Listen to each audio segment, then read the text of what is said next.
Hello students, आज हम लोग West Bengal board class 10 maths का चैप्टर क्वाड्रेटिक श्रड पढ़ने वाले हैं।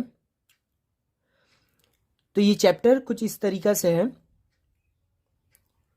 श्रड्स, क्वाड्रेटिक श्रड्स समझने से पहले हम लोग को समझना पड़ेगा कि रियल नंबर में रैशनल और इरैशनल नंबर क्या होता है। रियल नंबर में हम लोग को सीखना होगा रैशनल नंबर और इरैशनल नंबर किसको कहते हैं। रैशनल नंबर वो सब नंबर है जिसको हम लोग p बाई क्यू का फॉर्म में लिख सकते हैं, जहां पर q जो है वो कभी भी ज़ीरो नहीं होना चाहिए। ठीक है, तो रैशनल नंबर वो सब नंबर है जिसको हम लोग p बाई क्यू का फॉर्म में लिख सकते हैं, जहां पर q जो है ज़ीरो नहीं होना चाहिए। तो इसका कुछ एग्जाम्पल देखते हैं, जैसा कि 2/3, 4/3 है ना, 5/6। ठीक है, और भी बहुत सारा होता है। तो ये सब नंबर को बोलता है रैशनल नंबर। देखिए यहाँ पर ये 2 जो है p है और q जो है मतलब 3 जो है वो q है। तो p बाई क्यू का फॉर्म में हम लोग लिख सकते हैं इसको। और देखिए यहाँ पर q जो है वो ज़ीरो भी नहीं है, तो मतलब ये सब नंबर को हम लोग रैशनल नंबर बोल सकते हैं। अब इरैशनल नंबर वो सब नंबर है जिसको हम लोग p बाई क्यू का फॉर्म में नहीं लिख सकते हैं। ठीक है, इरैशनल नंबर वो सब नंबर है जिसको हम लोग p बाई क्यू का फॉर्म में नहीं लिख सकते, जैसा कि √2, √3, √5। अच्छा, क्या √4 रैशनल है कि इरैशनल है? तो ये एक रैशनल नंबर है। क्यों एक रैशनल नंबर है? क्योंकि √4 का वैल्यू क्या होता है? एग्जैक्ट 2। तो ये एक रैशनल नंबर है, तो इसको हम लोग इरैशनल नंबर नहीं बोल सकते। ठीक है ना, इरैशनल नंबर वो सब नंबर होता है जिसको p बाई क्यू का फॉर्म में नहीं लिख सकते, जैसा √2, √3, √5। ठीक है, √7। ठीक है ना, ये सब क्या है? एक इरैशनल नंबर है, जबकि √4 क्या है? एक रैशनल नंबर है। अच्छा, उसी तरीका से √25। ठीक है, क्या ये रैशनल है कि इरैशनल?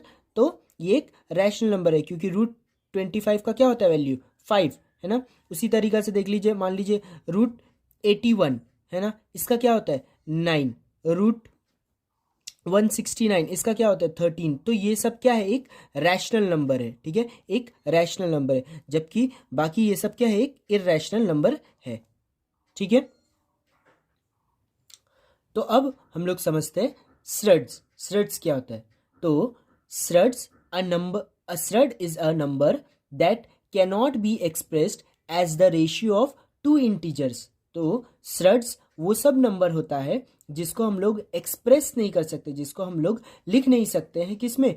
दो रेशियो में, मतलब p बाई क्यू का फॉर्म में हम लोग लिख नहीं सकते। अब जो नंबर को हम लोग p बाई क्यू का फॉर्म में लिख नहीं सकते उसको क्या बोलते हैं हम लोग? इरैशनल नंबर बोलते हैं। तो श्रड्स क्या है? श्रड्स एक इरैशनल नंबर है। ठीक है ना, तो श्रड्स आर इरैशनल नंबर, हम लोग उसको बोल सकते हैं। ठीक है, अच्छा, एक चीज और नोट करना है क्या, कि the surd is an irrational number but all irrational number are not surds. ठीक है ना, मतलब श्रड एक इरैशनल नंबर है बट सब इरैशनल नंबर श्रड नहीं होता, जैसा पाई। ठीक है, जैसा पाई, पाई एक इरैशनल नंबर है बट वो एक श्रड नहीं है। ठीक है, होप आपको श्रड्स समझ में आया था। अब क्वाड्रेटिक श्रड्स क्या होता है?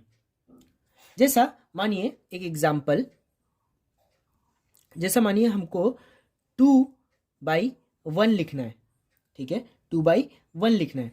अगर हम लोग इसको इक्वल्स टू में लिखने मांगे तो कैसा लिख सकते हैं? इसको सिर्फ 2 लिख सकते हैं। ठीक है ना, क्योंकि 2/1 मतलब क्या होता है? 2 लिख सकते हैं। तो उसी तरीका से क्वाड्रेटिक श्रड्स, अब श्रड्स का मतलब क्या होता है? इरैशनल नंबर सब श्रड्स होता है। ठीक है ना, जैसा कि √2 एक श्रड है। ठीक है, अब √2 का आगे कुछ नहीं है, मतलब इसका आगे होगा 2। और जहां पर भी ऐसा 2 रहता है, ठीक है ना, और ये 2 को बोलता है ऑर्डर या फिर इंडेक्स। ठीक है, ऑर्डर या फिर इंडेक्स। ठीक है, तो ऐसा √2 है, √2 का आगे कुछ नहीं है, मतलब 2 रहेगा। ठीक है ना, हमेशा 2 रहेगा। तो इस तरीका को इसको बोलते हैं क्वाड्रेटिक श्रड। जैसा मान लीजिए √3, √3 क्या? एक श्रड है। अब इसका आगे कुछ नहीं है, मतलब 2 लगा दीजिए। ठीक है, ये वाला इसका ऑर्डर या फिर इंडेक्स है, तो 2 ऑर्डर √3, ठीक है। इसी तरीका अगर मान लीजिए जैसा 5 लिखे, ठीक है, अब इसका आगे पहले से ही अगर 3 दिया गया है, ठीक है, तो इसको 3 लिख सकते हैं, पर अगर नहीं दिया रहता तो क्या लिख सकते हैं, √5 2 ऑर्डर, ठीक है। अब देखिए इसको लिखना कैसा है, इक्वल्स टू में, जैसा इधर पर एक तो मान लीजिए 7 है, ठीक है, √7 है, इसका आगे कुछ नहीं है मतलब 2 लगा देंगे। अब देखिए √7 में कुछ है नहीं है, मतलब इसका पावर क्या होगा, 1 होगा, ठीक है। तो इसको लिखेंगे कैसे, 7 का पावर क्या होगा, 1/2। उसी तरीका से मान लीजिए एक और, जैसा मानिए 3 मान लीजिए, √3, ठीक है, √3, इसका आगे कुछ नहीं है, मान लीजिए इसमें लगा देते हैं, इसका ऑर्डर में लगा देते हैं 5, अब इसका पावर में लगा देते हैं 3, तो क्या लिख सकते हैं इसको, इक्वल्स टू में इसको लिख सकते हैं 3 का पावर 3/5, ठीक है। उस तरीके से और एक मान लीजिए जैसा लिख देते हैं √7, ठीक है, इसका पावर इसका ऑर्डर लिख देते हैं 3 और इसका पावर भी लिख देते हैं 3, ठीक है। तो 7 3 पावर 3, अब 3 से 3 कैंसल आउट हो जाएगा, तो बचेगा क्या, 7 का पावर 1, अब 7 का पावर 1 मतलब 7। तो इस तरीका का नंबर सबको हम लोग बोलेंगे क्वाड्रेटिक श्रेड, ठीक है। अब कुछ इस तरीका का अगर इक्वेशन होगा तो उसको कैसे लिख सकते हैं और ये सबको बोलेंगे क्या, ठीक है ना। तो पहला ये जो सिंबल है इसको हम लोग बोलेंगे रेडियल सिस्टम, इसको क्या बोलेंगे, इसको बोलेंगे रेडियंट, अच्छा इसको इंडेक्स या फिर ऑर्डर, ठीक है, और इसको बोलेंगे हम लोग कोफिशिएंट ऑफ द रेडिकल, ठीक है। अच्छा अब हम लोग कुछ तरह का और क्वाड्रेटिक श्रेड्स देख लेते हैं, ठीक है। होप अभी तक आपको वीडियो समझ में आ रहा होगा, अगर कुछ डाउट होता है तो आप कमेंट में पूछ सकते हैं, ठीक है। अभी जो हम लोग सीखने वाले हैं वो लाइक और अनलाइक श्रेड्स क्या होता है, नाम से ही समझ में आ रहा है आपको, लाइक श्रेड्स, ठीक है ना। जैसे कि देखिए एग्जाम्पल लीजिए, जैसा 2 5 √5, ठीक है, अच्छा 3 √5, अच्छा चलिए 4 √5, ठीक है, अच्छा 5 √5। तो ये सब में देखिए √5 √5 √5 √5, ये सब में √5 कॉमन है, तो ये होगा लाइक श्रेड, ठीक है। उसी तरीका अनलाइक में बस इसका उल्टा, जैसा मान लीजिए इधर पर 4 √5 एक जन का हुआ, किसी का 3 √6 हुआ, ठीक है, किसी का 8 √7 हुआ, किसी का 7 √7 हुआ, तो देखिए ये सब में रूट अलग अलग है, तो इन लोग अनलाइक श्रेड्स है, ठीक है।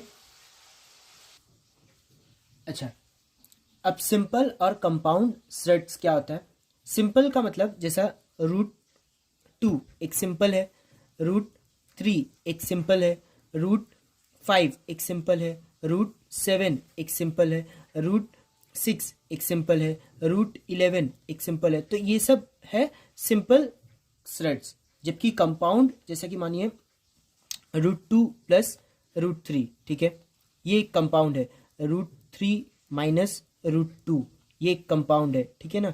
अच्छा मान लीजिए √6 प्लस √7, ठीक है, ये क्या होगा, ये कंपाउंड होगा, ठीक है।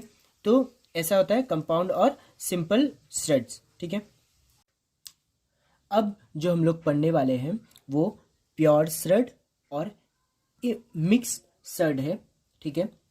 अच्छा प्योर श्रेड क्या होता है, a surd having no rational factor except unity is called pure surd, मतलब वो श्रेड, ठीक है ना, वो श्रेड जिन लोग का रैशनल फैक्टर सिवाय 1 को छोड़ के, ठीक है, सिवाय 1 को छोड़ के और कुछ नहीं होगा, उन लोग को हम लोग बोलते हैं प्योर श्रेड। तो जैसा 2, ठीक है, √3, √5, √7, ठीक है, √11 एक्सेट्रा, ठीक है। इन लोग का प्योर फैक्टर जो कि सिर्फ 1 होगा, ठीक है ना, इन लोग का प्योर फैक्टर जो कि सिर्फ 1 होगा, इन लोग को बोल सकते हैं हम लोग प्योर श्रेड, ठीक है। तो फिर से बता देता हूँ, प्योर श्रेड वो माने प्योर श्रेड्स वो सब उन लोग का जो रैशनल फैक्टर होगा उसको 1 को छोड़ के, ठीक है, 1 को छोड़ के और कुछ नहीं होगा, उन लोग को हम लोग बोलते हैं प्योर श्रेड। जैसे कि √2 में क्या है, इसका जो फैक्टर है वो 1 है, तो इसको प्योर श्रेड बोलेंगे, ठीक है। अब mix surd, a surd having a rational coefficient, ठीक है, a surd having a rational coefficient other than unity, ठीक है, is called a mix surd. तो अब मिक्स श्रेड वो श्रेड्स होता है जिन लोग का रैशनल कोफिशिएंट वो 1 नहीं हो सकता है, ठीक है ना, 1 को छोड़ के। जैसा मान लीजिए √2, ठीक है, इसका नेचुरल कोफिशिएंट जो होगा वो 2 होगा, ठीक है। जैसा √7, इसका मान लीजिए 2, ठीक है, या फिर √6, इसका मान लीजिए 3, या √b, इसका मान लीजिए a। तो ये सब को हम लोग बोल सकते हैं मिक्स श्रेड्स, ठीक है। अब कुछ आपको क्वेश्चन देता हूं, आप मेरे को कमेंट में बताइएगा ये मिक्स्ड है या प्योर श्रेड है, ठीक है। ये 3 क्वेश्चन का आप मेरे को आंसर बताइएगा कमेंट में कि क्या होगा, ये प्योर श्रेड्स है, प्योर है या फिर मिक्स्ड है।